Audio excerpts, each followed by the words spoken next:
السلام عليكم، ازيكم حبايبي؟ عاملين ايه؟ وحشتوني جدا جدا. النهارده هنعمل معاكم الفطير اللف، الفطير اللي كل حبايبي سالوني عليه وكانوا يعني متشوقين ان انا اعمله تاني او المقادير بتاعته بالظبط، فاعمل لكم النهارده المقادير زي ما انتوا عايزين وبالظبط، عشان محدش يحتار معايا ويقول المقادير مش مظبوطه او ان انا مش عارفه المقادير المظبوطه قد ايه. هعمل لك المقادير المظبوطه اللي انت تقدري تعمليها او كميه المناسبه ليكي في البيت. معايا حوالي كيلو ونص، كيلو ونص ده كيلو ونص مش حوالي، كيلو ونص من الدقيق. عليهم قد ايه؟ حوالي ده ماسكه معايا، معلش بقى. معايا 4 كوبايات من اللبن الرايب او 5، يعني ممكن تحتاج الخمس.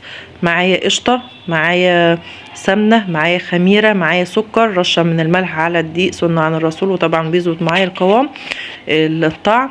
فهنيجي بقى هنرديها رشه على الدقيق كده من الملح، هننزل باللبن الرايب زي ما قلت لكم كده 4 كوبايات او 5. انا هحتاج الخمسة هحطها من اللبن الحليب، لان اللبن الرايب ده ما كفاش معايا، فانا هحط الخمسة من اللبن الحليب.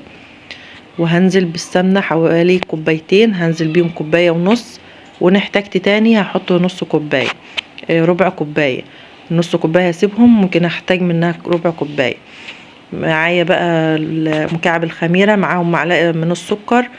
هنزل بقى بشوية مية كده ابوشهم فيها، وبعد كده انزل بقى على العجينة بتاعتي.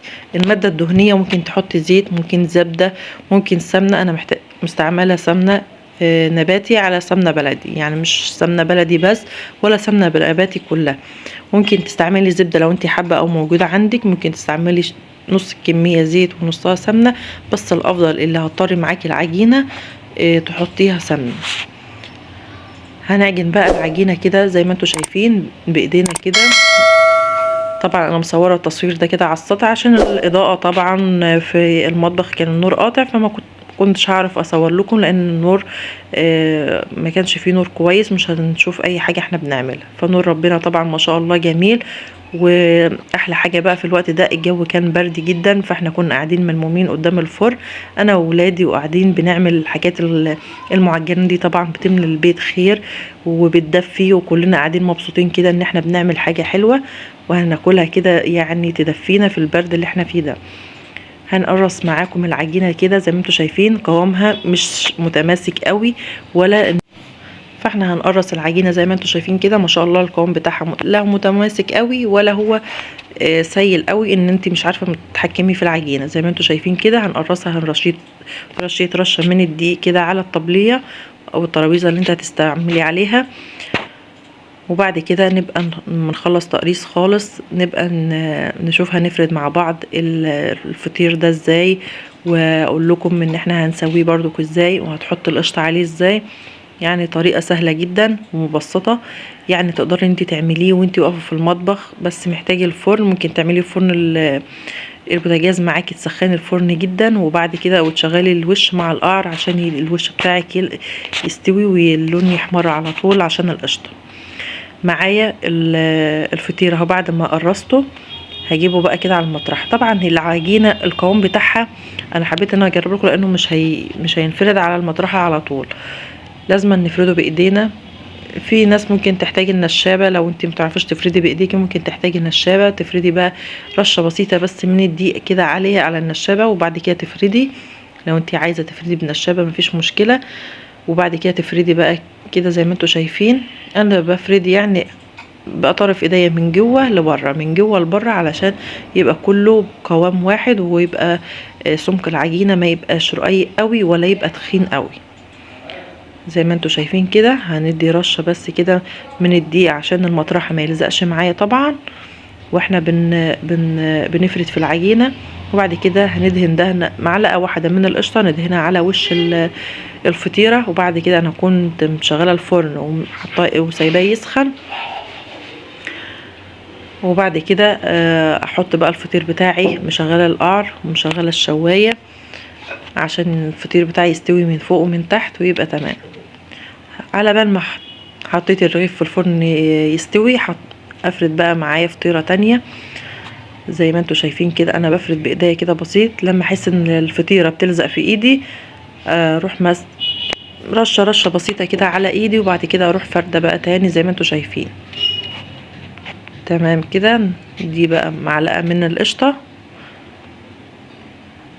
ادهن دهنه بسيطه، وبعد كده احط في الفرن على طول، ولا اي حاجه بقى بعد كده. وما شاء الله ما خدش معايا حوالي نص ساعه، يعني ما شاء الله اسهل واسرع غدا انا عملته.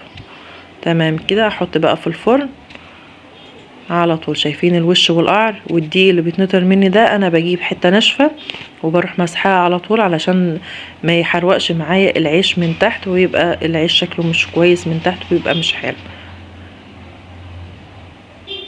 تمام كده.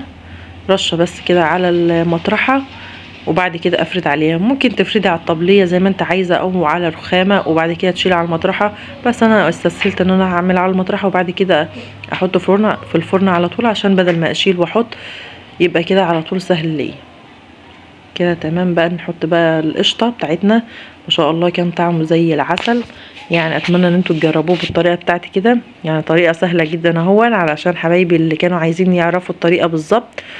انا عملت لكم الدقيق، والدقيق ده نوعه ان هو نوع علامة. ممكن تحتاج لو انت عايزة تجيبي دقيق متعدد الاستخدامات، ان انت تجيبيه من السوبر ماركت او اي محل انت عايزة تجيبي منه عادي مفيش مشكلة، بس انا بستعمل دقيق العلامة اللي هو نخالة القمح ده اللي هي الاولى، مش النخالة اللي هي الردة، لا انا بجيب الدقيق اللي هو العلامة الاولاني ده. احسن حاجة خالص في القمح اللي احنا بنجيبه وبنستعمله على طول في اي معجنات احنا بنستعملها في البيت كده. تمام بقى. نفرد بقى بقية الفطير بتاعي لحد ما نخلص الكمية بتاعتنا، يبقى ما شاء الله كده زي العسل.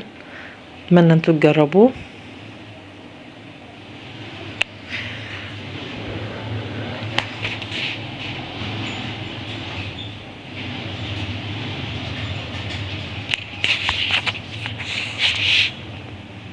طريقة فرده سهلة جدا، يعني مش هياخد معاكي وقت خالص.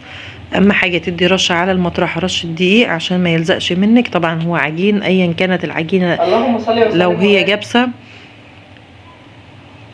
لو هي جابسه ما تقلقيش برضك ان هي برضك تقولي ان هي مش هتلزق، لا هتلزق معاكي لو انت ما اديتيش رشه من الدقيق وحطيتيه كده في الفرن. ما شاء شايفين شكل القشطه وهو ما شاء الله جميل جدا وهو بيستوي كده.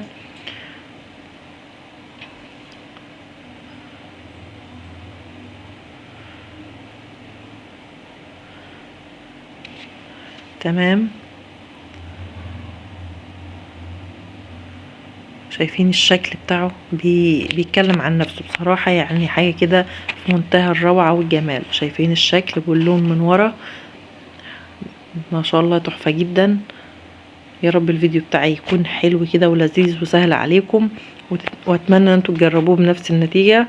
والحبايبي اللي كانوا بيسألوا على نوع الدقيق والكمية واي حاجة هما سألوني عليها او عايزين يستفسروا عليها، يكون الفيديو سهل ليكم وتكونوا انتوا استفدتوا منه.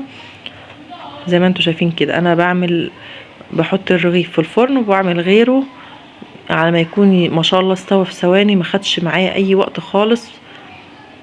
مش معنى ان انا معليه النار ان انا يعني اسيبه ان هو يعني ما ياخدش معايا السوى المظبوط ويبقى ني من جوه، لا خالص. ما شاء الله مستوي من جوه ومن بره، واللون من جوه من بره كان تحفه جدا، وكان طعمه زي العسل. تمام كده.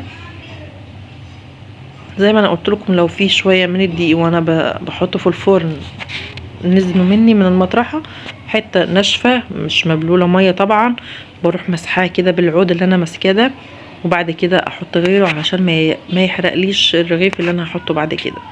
تمام. شايفين الفطير بتاعي ما شاء الله جميل جدا من وشه ومن القعر بتاعه. الظهر بتاعه ما شاء الله مستوي مش محروق من جوه، طري جدا جدا جدا. يعني تاكليه بقى بعسل بجبنه قديمه اي حاجه انت حابه تاكليه حاف كده، والله ما هو محتاج اي حاجه كده. ما شاء الله جميل جدا. يا رب